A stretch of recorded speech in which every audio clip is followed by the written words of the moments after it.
కలిసిపోయేవారున్నారు.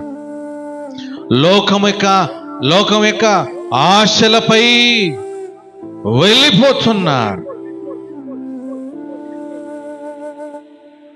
నీ ప్రార్థన ఏ విధంగా కలిగి ఉన్నది?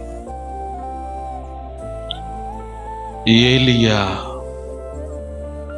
ప్రార్థన. అనేక ప్రజలు ఉన్నారు.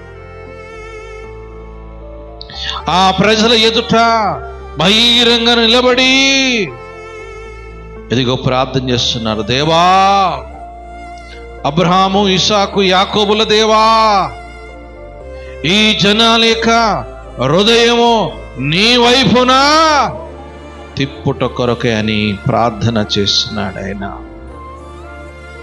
వారి ఎదుట కనపరచుము, వారి ఎదుట